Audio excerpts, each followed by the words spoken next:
여러분 서번트 리더십이라고 들어보셨습니까? 이 말은 경영학자인 리차드 그린리프가 1970년대 초에 처음으로 소개한 말이기도 하죠.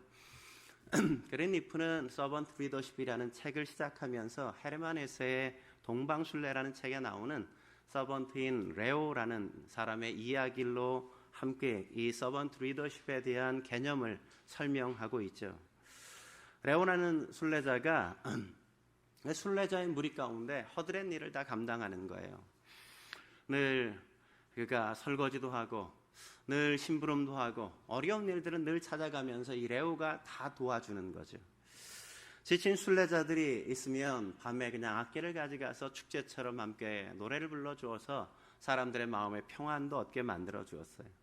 뿐만 아니라 순례자들 사이에 돌아다니면서 필요한 게 무엇인지 일일이 살펴보고 어디 아픈 사람이 있으면 찾아가서 괜찮은지도 살펴보면서 순례자들이 행복한 순례 여정을 함께 걸어갈 수 있도록 늘 함께 어두운 곳, 힘든 곳, 그늘진 곳을 찾아다니면서 늘 함께 도와줬습니다.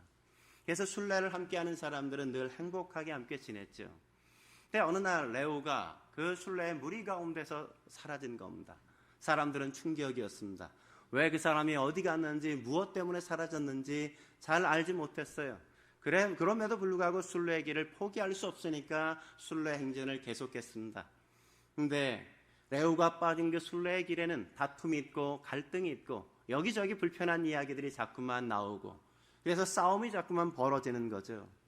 레오가 사라지고 나서 비로소 사람들은 레오가 우리의 삶의 순례의 길에 얼마나 중요한 존재였는지 비로소 그때 깨닫기 시작한 거죠. 그린리프는 이 책을 통해서 서번트 리더십이란 레오와 같이 인간 존중을 바탕으로 사람들의 잠재력을 발휘해 시너지를 창출할 수 있도록 이끄는 것이라는 걸 그렇게 설명해 주었죠. 그렇습니다. 섬기는 사람, 그 사람이 진정한 리더가 아니겠습니까? 앞에 서서 무언가를 말하는 사람이 리더가 아니라 공동체 속의 사람들의 필요를 돌봐주고 곁에서 사람들을 세워주는 그 사람이 진정한 리더십이라고 말할 수 있죠. 진정한 서번트 리더십의 모델이 누구일까요? 저는 예수님이 아닐까 하는 생각을 해봐요. 마태복음 20장 28절에 주님께서 뭐라고 말씀하셨습니까? 인자가 온 것은 섬김을 받으려 함이 아니라 도리어 섬기려 하고 자기의 목숨을 많은 사람의 대속물로 주려 함이라고 말씀하시죠. 하나님이신 예수님이 섬김을 받기 위해서 이 땅에 오신 게 아니라 섬기려고 이 땅에 오시고 당신이 만든 피조물을 위해서 당신의 목숨을 대속물로 주기 위해서 이 땅에 오셨다고 말씀하지 않습니까? 그분의 그 삶 자체가 서번트 리더의 삶의 모습이 아니겠습니까? 저는 예수님을 닮은 오늘 본문의 또 한 사람을 우리가 함께 만날 수 있죠. 그 사람은 바나바가 아닌가 하는 생각을 해봅니다. 바나바는 서번트 리더였습니다. 바나바는 사실 사람들이 지어준 별명이었죠. 그의 진짜 이름은 요셉이었습니다. 요셉. 근데 사람들은 요셉이라고 부르기보다 그를 바나바라고 불렀어요. 바나바라는 뜻은 위로의 아들 이런 뜻이에요. 위로의 아들. 왜냐하면 그는 교회가 많은 사람들이 가난에 헐떡이고 그들의 생계를 다하여 책임질 수 없는 환경 속에서 성도들을 도와주는 것, 그들의 인생을 열어주는 게 그들에게 무언가 기여하는 게 필요하다고 생각했어요. 그래서 그는 자기의 밭을 팔아서 그는 교회 가운데 내놓았죠. 그래서 성도들이 배고픔과 굶주림 속에 살아가는 사람들이 자기의 필요를 따라서 그것들을 가져가면서 성도들은 또 하루를 열고 또 하루를 열어가면서 인생의 장을 열어가고 있는 것 아니겠습니까? 오늘 본문에 왜 바나바가 등장할까요? 지금 이 대목에서 왜 바나바가 등장할까요? 저는 바나바와 같은 서번트 리더가 필요한 장이기 때문이 아닐까 하는 생각을 해봅니다. 사울이 회심했습니다. 그가 예수를 믿고 그가 그리스도인이 되어서 사람들에게 예수가 하나님의 아들이라고 전도하기 시작했어요. 그러니까 주변에 있던 유대인들이 아니 저 사람이 우리를 배반했다고 생각해서 사울을 잡아 죽이려고 하잖아요. 내가 예수를 믿고 이제 예수님을 믿는 사람들과 더불어 교제하려고 다가갔는데 사람들은 자기를 피합니다. 나를 두려워해요. 아무도 그와 어울려주지 않고 함께해 주는 사람이 아무도 없습니다. 그래서 오늘 보면 26절에 뭐라고 기록합니까? 26절 같이 한번 읽어볼까요? 26절 읽겠습니다. 시작. 사울이 예루살렘에 가서 제자들을 사귀고자 하나 다 두려워하여 그가 제자됨을 믿지 아니하니. 그는 다 두려워했어요. 그리고 그를 믿지 않았습니다. 그래서 그와 함께하지 않아요.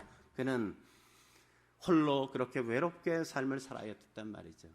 아마 바나바는 그 사울의 이야기를 듣지 않았을까요? 그에게 내가 필요하다는 사실을 알아서, 나에게 그가 필요해서가 아니라 그가 나를 필요로 한다는 사실을 깨닫고 그의 필요에 그는 찾아나가서 그와 함께 동행하고 그의 인생을 세워주는 거죠. 그렇다면 바나바를 통해 배우는 서번트 리더십 어떤 것일까요? 첫째로 찾아가 경청해 주는 겁니다. 찾아가서 경청해 주는 거란 말이죠. 저는 바나바가 참으로 놀라운 인물이라는 사실은 이런 상황 속에 사울을 찾아간다는 거죠. 찾아간다는 건 뭐예요? 의도적인 거죠. 찾아간다는 건 뭡니까? 계획적인 것 아닙니까? 생각해 보십시오. 사람들은 모두 사울을 두려워하고 있어요. 사울이 찾아와서 사귀자고 이야기하는데 다 피합니다. 무서워요. 사울은 두려움의 대상이고 공포의 대상이었단 말이죠. 그는 악행이 모든 사람들에게 다 알려져서 그와 더불어 어울릴 수 없었단 말이죠. 사울은 어떤 사람입니까? 스데반을 잡아 죽였던 사람이잖아요. 사울은 어떤 사람입니까? 살기가 등등해서 그리스도인들을 잡아 핍박하고 그들을 죽이려고 했던 그 장본인이 아니겠습니까? 얼마나 열심히 박해했는지 무려 다메섹까지 240km가 떨어져 있음에도 불구하고 그 일주일이라는 거리를 가서 예수 믿는 사람들을 잡아 죽이려고 노력했던 사람이 바로 사울이란 말이죠. 그가 예수를 믿었어요. 예수님을 믿고 나서 그가 복음을 전했습니다. 그러나 그럼에도 불구하고 그를 믿을 수가 없는 거예요, 사람들은. 사울만은 예수님을 믿지 않을 거라고 어쩌면 사람들이 생각하지 않았겠습니까? 아니, 하나님은 사울과 같은 사람은 결코 구원하지 않을 거라고 사람들은 생각하지 않았을까요? 그런데 그렇게 사람들이 다 그냥 따돌리고 외면했던 그 사울을 지금 바나바가 찾아가고 있단 말이죠. 찾아가요. 그의 외로움, 그의 고독함, 누군가와 교제하고 싶은 그 마음을 이해하고 알아서 오늘 바나바는 그를 찾아가지 않습니까? 그런데 그렇게 냉대를 당한 상황에 바나바가 그를 찾아가는 거죠. 그래서 오늘 본문에 그와 교제하는 이야기를 27절에 이렇게 나누고 있습니다. 27절 말씀 같이 한번 읽어볼까요? 27절 같이 읽겠습니다. 시작. 바나바가 데리고 사도들에게 가서 그의 길에서 어떻게 주를 보았는지와 주께서 그에게 말씀하신 일과 다메섹에서 그가 어떻게 예수의 이름을 담대히 말하였는지를 전하니라. 바나바가 사도들에게 가서 뭐라 그랬어요? 사울이 어떻게 주를 만났는지, 그리고 주님이 그에게 뭐라고 말씀하셨는지, 그리고 그가 어떻게 예수님을 전했는지 그 이야기를 다 이야기하잖아요. 사도들에게. 누가 얘기해요? 바나바가 사도들에게 얘기했단 말이에요. 그러면 바나바가 어떻게 이런 이야기를 이렇게 섬세하게 자세하게 다 알 수 있었을까요? 바나바가 사울을 찾아가서 그와 함께 시간을 보내면서 그의 이야기를 다 들었으니까, 그죠? 얼마나 오랜 시간 함께 그와 동행했는지, 함께 거했는지 우리는 다 알 수 없지만 아마 적지 않은 시간 동안 바나바는 바울과 함께 시간을 보내면서 바울이 그동안 경험했던 이야기들을 다 들었을 거예요. 다 알았을 거예요. 그래서 그를 데리고 가서 사도들 앞에 뭐라고 이야기해요? 바울이 이야기하게 하지 않고 마치 자기가 바울인 것처럼 그동안 있었던 이야기를 바나바가 다 그대로 동일하게 전달해 주는 것 아니겠습니까? 충분히 함께 공감할 수 있었기에 그 이야기를 바울의 입장에서, 사울의 입장에서 다 이야기해 준단 말이죠. 오늘 이 시대에도 바나바와 같은 경청의 사람이 필요하지 않습니까? 사울을 생각해 보십시오. 그는 거듭났지만 얼마나 외로웠겠어요? 얼마나 고독했겠습니까? 그는 예수님을 믿으면서 유대인들을 배신해야만 됐어요. 그래서 유대인들이 그를 잡아 죽이려고 하는 그 삶의 위기들을 날마다 경험하면서 살아야 됐단 말이죠. 사울은 그리스도인이 되어 그리스도인들과 교제하려고 다가가는데 다가가면 사람들이 다 피해요. 다 도망가요.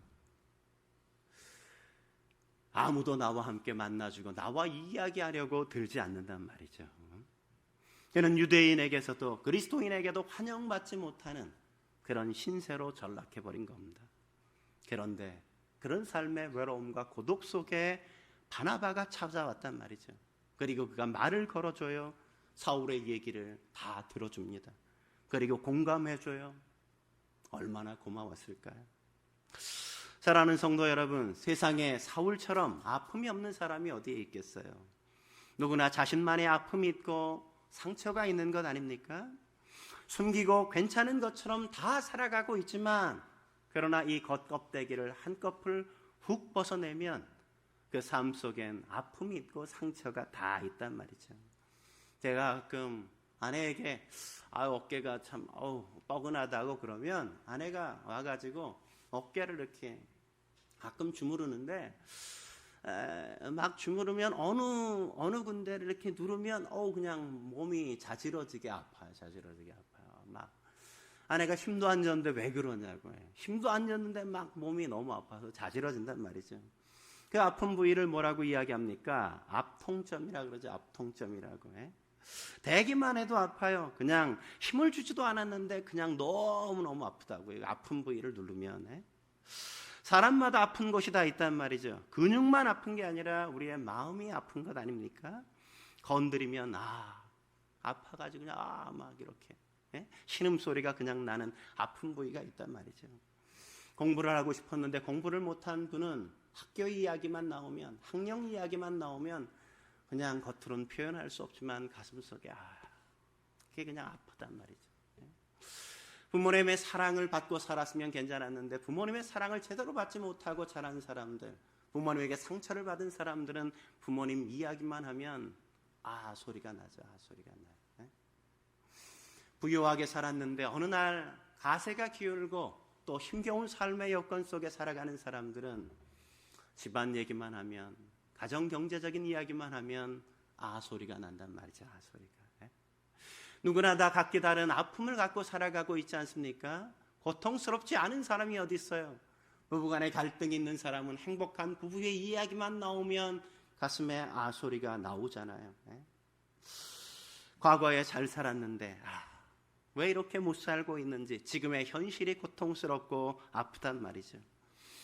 모든 살아있는 건 아픔의 소리를 내게 되어 있죠. 살아있기 때문에 아프고 아프기 때문에 내가 살아있다는 걸 그 속에서 확인하며 우리가 살아가는 것 아닙니까? 사랑한다는 건 서로의 아픈 것을 만져주는 것 아닐까요? 그의 아픈 얘기를 들어주고 공감해주고 함께 있어주고 함께 부둥켜 안고 울어주는 것, 그것이 사랑한다는 것 아니겠습니까? 사랑하는 성도 여러분, 여러분은 옆에 계신 분을 사랑하고 계십니까? 그러니까 무엇 때문에 고민하고 있고 무엇 때문에 힘들어하고 있는지 여러분은 알고 계십니까? 어쩌면 가까이 다가가면 상처를 입을까 봐 의도적으로 거리를 두고 지내고 계시진 않습니까?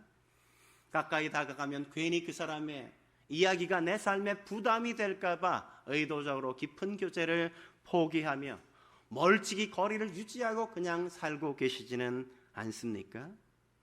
바나바처럼 다가가 보십시오. 찾아가 보세요. 그리고 그에게 말을 걸어보세요. 요즘은 좀 어떠냐고 말이죠. 찾아가서 그에게 말을 걸어주고 그냥 상투적인 이야기가 아니라 가슴속에서 나오는 진지한 관심으로 요즘 어떠냐고 물어보면서 그의 곁에 함께 시간을 보내줄 수 있다면, 그의 가슴에 아픈 이야기들을 하나 둘 털어내놓고 함께 그가 마음에서 새로운 인생을 살아갈 수 있는 어떤 기운을 얻을 수 있지 않겠습니까? 내가 하고 싶은 이야기를 하려고 전화를 걸거나 찾아가는 게 아니라 그 사람이 요즘 어떻게 지내는지가 궁금해서 전화를 걸고 함께 찾아가주는 그 따스한 손길이 있다면, 내가 말하려고가 아니라 들으려고 그에게 다가갈 수 있다면 그 사람은 새로운 인생을 열어줄 수 있지 않겠어요? 저는 여러분이 그런 삶을 사시길 주의 이름으로 축원합니다. 한 걸음 더 나아가서 반합을 통해 배우는 서번트 리더십 어떤 것일까요? 두 번째, 붙들고 동행해 주는 겁니다. 붙들고 동행해 주는 거죠. 오늘 바나바가 사울에게 그렇게 해주지 않습니까? 사울의 아픈 얘기를 다 들었어요. 유대인들에게 받는 멸시와 핍박은 견딜 수 있었어요. 사울은. 왜냐하면 그들은 아직 예수님을 믿지 않으니까 내가 예수님을 믿지 않을 때 그리스도인들을 박해했던 것처럼 그들은 나를 그렇게 박해할 수밖에 없다는 사실을 그는 알아서 유대인들이 나를 핍박하고 나를 등 돌리고 나를 잡아 죽이려고 하는 건 그건 그래도 참을 수 있었단 말이죠. 견딜 수 있었단 말이죠. 그러나 그리스도인들에게 받는 외면은 견딜 수가 없었어요. 성도들로부터 받는 불신은 참으로 나를 더 고독하게 만들고 외롭게 만들었단 말이죠. 혹시 여러분도 그렇지 않아요? 우리가 세상 사람들이 우리에게 뭐라고 얘기하는 거 별로 상관없어, 그죠? 괜찮아요. 그들은 믿지 않으니까. 근데 내가 믿음의 사람들 교회에 나와서 함께 교제하고 이야기를 나누면서 내 마음을 열어서 교제하고 싶은데 교제를 할 수가 없어요. 왜냐하면 사람들이 나를 별로 마음을 열어주지 않으니까, 함께 내가 다가가는 걸 받아들이지 않으니까, 그래서 내 마음이 더 외롭고 고독할 때가 더 많이 느껴질 때가 있지 않습니까? 그래서 상처가 되어지고, 그래서 누군가에게 다가가는 것조차 마음을 스스로 닫을 때가 우리도 가끔 있잖아요. 우리도 가끔. 바나바는 그런 사울의 그런 마음을 다 들었어요. 그리고 그 듣는 것에서 멈추지 않아요. 27절이 뭐라고 시작하고 있습니까? 이렇게 시작하죠. 바나바가 데리고 사도들에게 가서. 누가 데리고 갔어요? 바나바가 데리고 왔단 말이죠. 바나바가 데리고 왔어요. 바나바는 사울과 함께 시간을 보내며 그의 얘기를 다 경청하고, 그가 더 이상 성도들에게 외면당하고 따돌림 당하지 않고 그가 함께 교제할 수 있도록 사도들과 사울을 링크해 주는 거예요. 연결시켜 주는 거라고요. 그렇게 해주기 위해서 그를 데리고 함께 동행하는 것 아니겠습니까? 모두가 두려워하고 있던 사울, 아무도 그의 회심을 믿어주지 않던 그 사울을 바나바가 데리고 그와 함께 동행하면서 사도들에게 나아가고 있단 말이죠. 이게 참 쉬운 얘기가 아니잖아요. 이렇게 사는 거. 당시 바나바는 교회 공동체의 지도자였습니다. 그러니까 전 재산을 공동교회에 바쳤기 때문에 교회 성도들이 그를 지도자처럼, 믿음이 좋았기 때문에 그를 인정해 줬단 말이죠. 우리 임무열 안수 집사님 기도하는 것만 들어도 우리가 은혜가 되잖아요.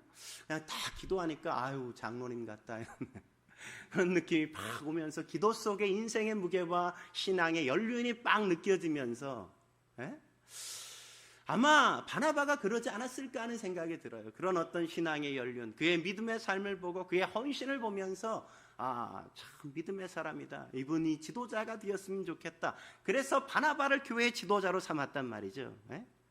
그렇게 지도자로 삼아서 그가 그렇게 삶을 살아봤어요. 그런데 교회를, 그리스도인을 박해하던 사울과 가까이 하면 어떤 오해를 살 수 있어요?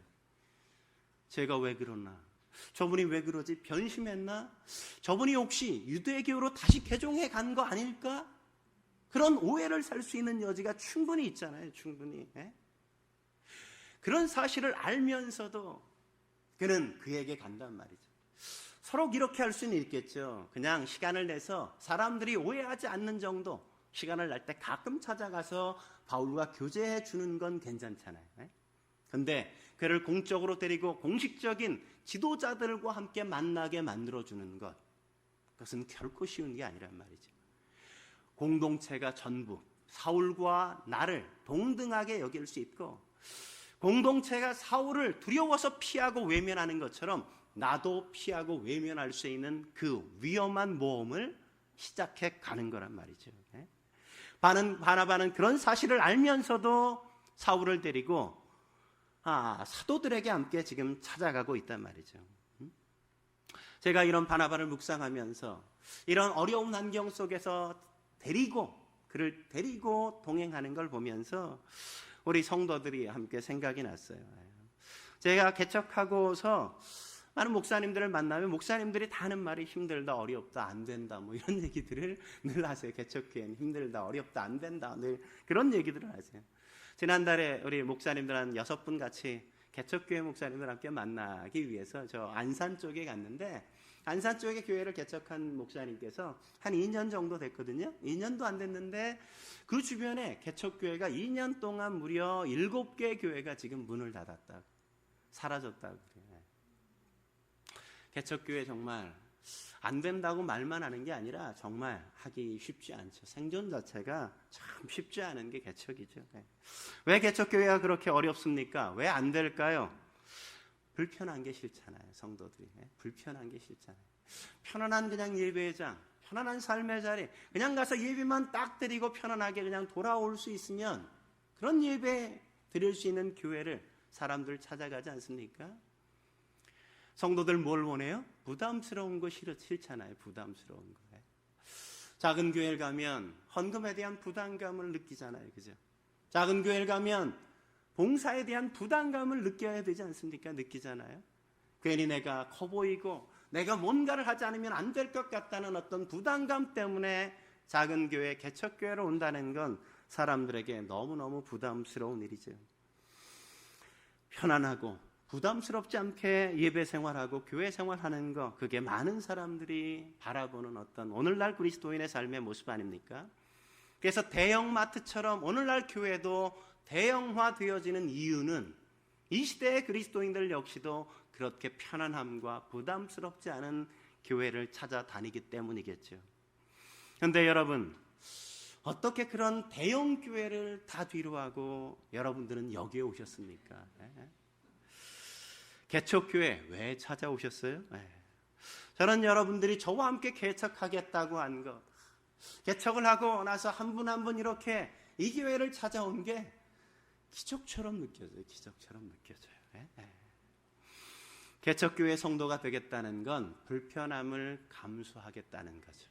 편안한 삶을 포기하겠다는 거죠. 조금 부담스러워도 내가 교회를, 하나님의 교회가 서가는 걸 나는 함께 보고 싶다는 것 아니겠습니까? 나의 편안함, 나의 안락한 신앙생활, 내가 어떻게 편안하게 그냥 하나님 섬기다가 갈까가 아니라 이 땅에 하나님의 교회가 하나 세워질 수 있다면 그것을 위해서 내가 기꺼이 편안함을 포기하고 내가 조금 부담스러워도 부담스러운 그 부담을 지어지면서 내가 하나님의 교회를 세우는 그 일에 내 삶을 드리겠다고 함께 오신 것 아닙니까?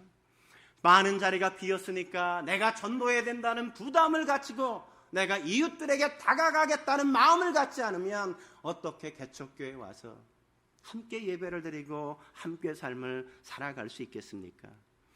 내가 넉넉히 그런 부담을 지겠다, 그런 마음으로 여러분이 여기 와 앉아 계신 것 아니에요? 얼마나 감사해요. 저에겐 마치 바나바처럼 제가 혼자 가는 그 길에 여러분들이 함께 동행해 주는 것처럼 그렇게 여러분들이 생각이 났어요. 제가 이 말씀을 준비하면서 고 노무현 대통령의 2002년 오래된 영상, 어떤 연설하는 영상이 가슴속에 이렇게 다가왔어요. 그분이 그렇게 연설하지 않습니까?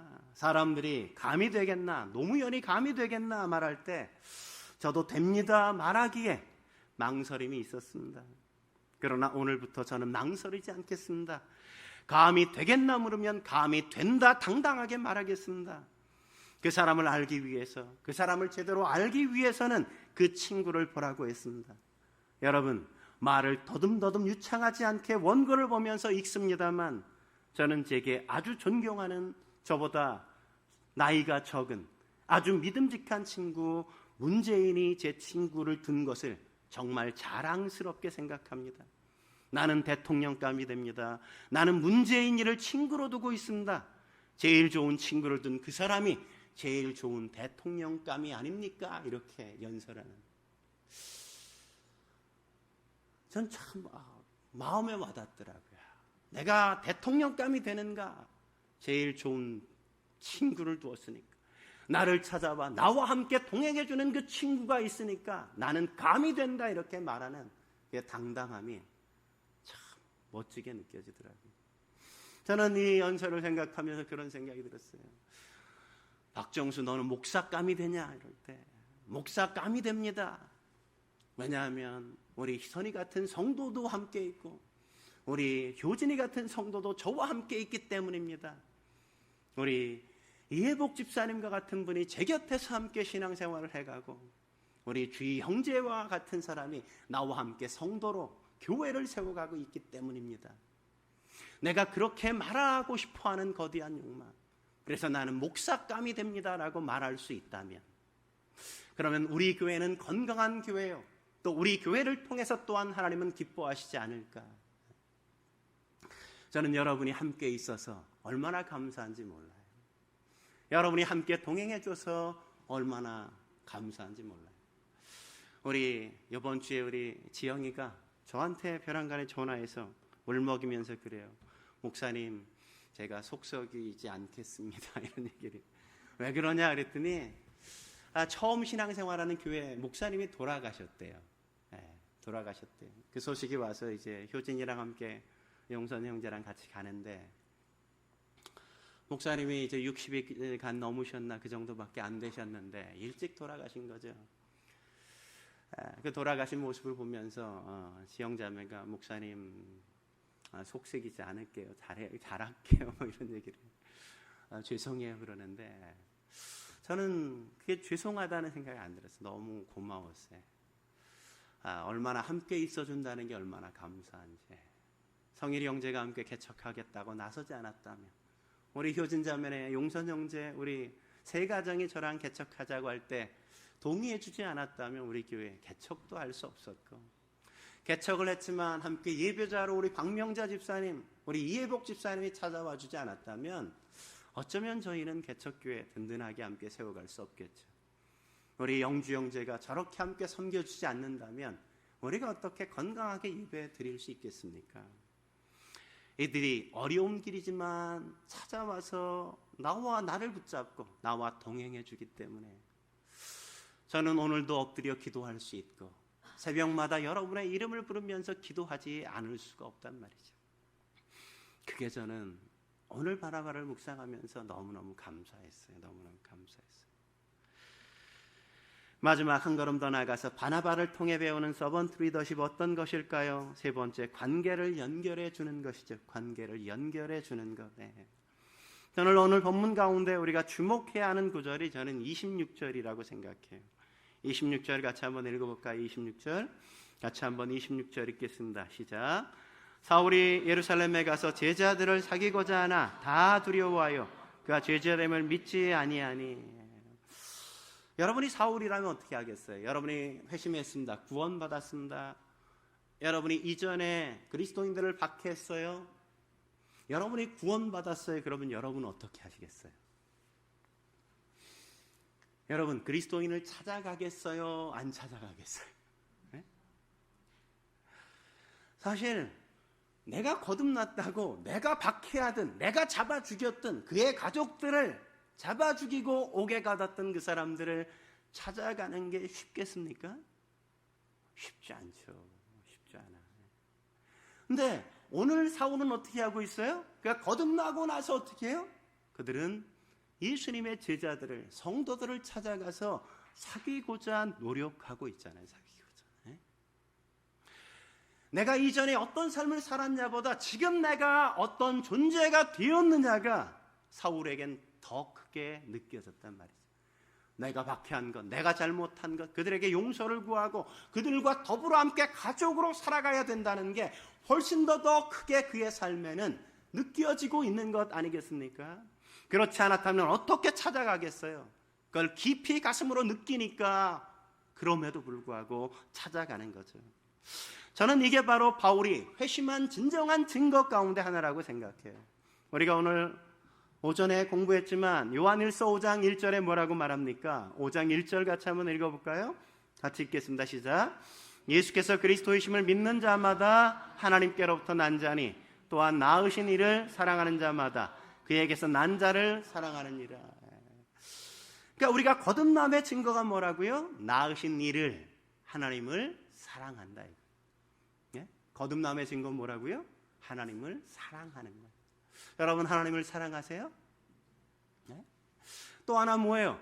낳으신 이를 사랑하는 것만이 아니라 그분에게서 난 자를, 그에게서 난 자를, 그러니까 그리스도인을 사랑한단 말이죠. 사랑한단 말이죠. 거듭나면 어떤 욕구가 생겨요? 그리스도인에 대한 사랑이 생겨요. 사랑이 생겨요. 핏줄은 그냥 당기는 거예요. 당기는 거. 이전에 어떤 잘못들을 했는지 상관없어요. 상관없어요. 우리가 형제끼리도 싸우잖아요. 진선이 의선이 얼마나 싸웠는지 몰라요. 어렸을 때 맨날 진선이가 의선이 많이 이용해 먹기도 하고, 때때로는 의선이가 형의 욕망을 잘 이용해서 또 자기가 처리할 것들을 은근히 처리하기도 하고, 그러면서 늘 갈등도 하지만 언제나 외부에 적이 딱 나타나면 어떻게 해요? 둘은 형제는 용감했다가 되는 거죠. 그죠? 핏줄은 어때? 늘 당기게 되어 있단 말이죠. 당기게 되어 있어요. 하나님을 믿는 예수 그리스도의 보혈로 하나 된 성도들도 그렇게 당김이 있단 말이에요. 당김이. 그래서 오랜만에 와도 우리 임무열 집사님이 이렇게 오시면 그냥 너무너무 좋은 거죠. 그냥 어떤 이야기도 함께 나누고 얼마나 좋아요. 우리 임명수 집사님 함께 오시면 그냥 가족 같아. 그냥. 가끔 오셔도 그냥 가족이고, 어디에 있거나 우리는 형제 자매로 함께 있는 것, 얼마나 그냥 어떤 격도 없고 어떤 벽도 없고 그냥 마음 다 열어서 함께 나눌 수 있는, 참 가족 형제인 그런 관계가 바로 우리의 관계 아닙니까? 오늘 바나바는 그런 관계에 대한 욕망을, 사울의 욕망을 알고 있었단 말이죠. 사도들도 성도들 안에 있는 사울에 대한 편견과 선입견들을 벗겨 주어야 된다고 생각해서 그는 사도들에게 사울을 데리고 가는 것 아니겠습니까? 데리고 가서 뭐라고 얘기해요? 그가 어떻게 주를 보았는지만이 아니라 사울에 대해서 하나님이, 예수님이 뭘 말씀해 주셨는지, 그리고 그가 어떻게 복음을 전했는지에 대해서 일일이 다 설명해 주고 그를 변호해 주잖아요. 관계를 이어주기 위해서, 연결시켜 주기 위해서 바나바가 부단히 노력하고 애쓰고 있는 모습을 우리가 여기서 만나는 것 아니겠습니까? 그런 의미에서 오늘 바나바는 사실 사울에게 날개를 달아주는 것과 같죠. 관계를 연결시켜주고 편견을 깨뜨려주고, 사울이 사도들과 함께 교제하면서 기독교의 위대한 지도자로 함께 설 수 있는 그 장을 만들어준 게 누구예요? 바나바가 그렇게 만들어줬어요. 오늘날 우리가 알고 있는 이 바울이 바울 될 수 있었던 건 바나바가 이렇게 링크해 주지 않았다면, 관계를 이어주지 않았다면 오늘날 우리가 알고 있는 바울은 감히 존재할 수 없었단 말이죠.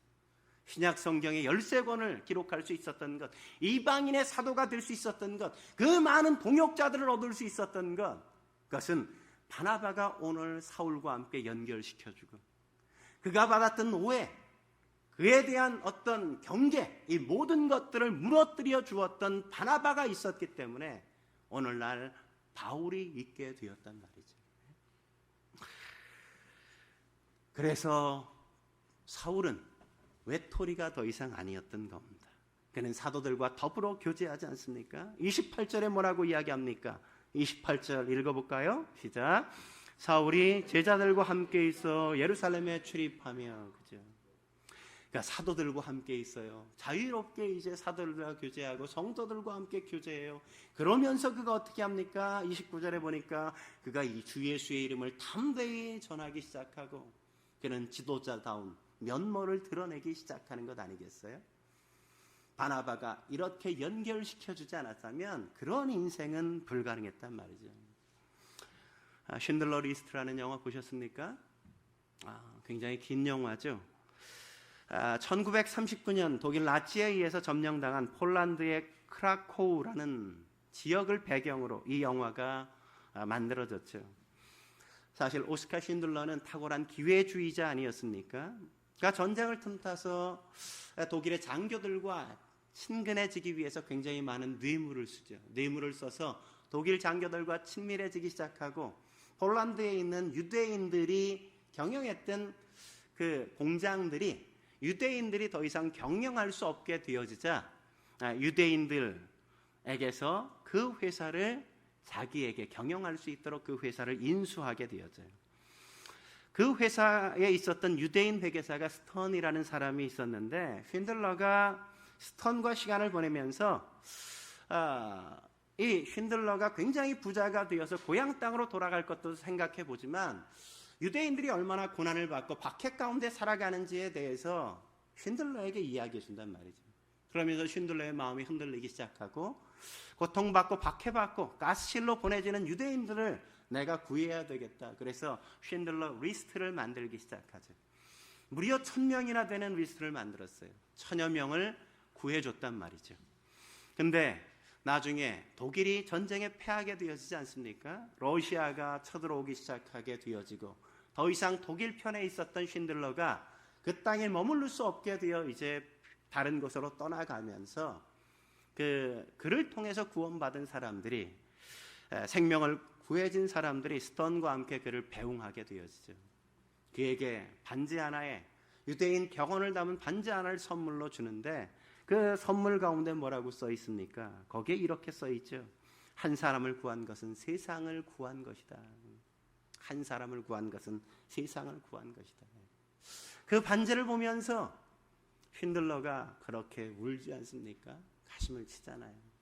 이 시계를 팔았다면, 이 자동차를 팔았다면 내가 더 많은 사람들의 생명을 구할 수 있었는데 내가 더 많은 생명을 구하지 못했다는 것에 대해서 그는 그렇게 통곡하는 걸 우리가 만나지 않습니까?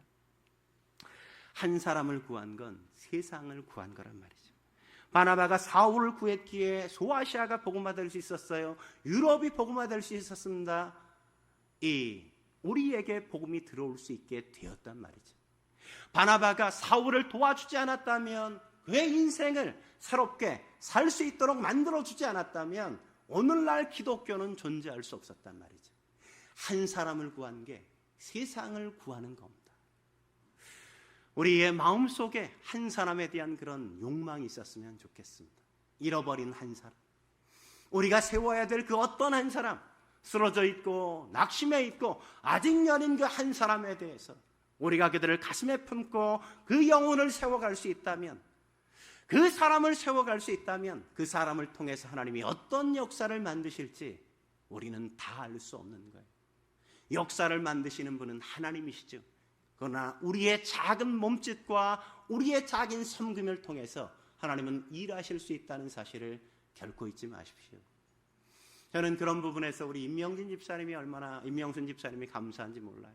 매주 목요일마다 전도하러 함께 나오셔서 한신교회를 섬기고 있지만 함께 나오셔서 매주 전도해 주시는 게 얼마나 감사한지.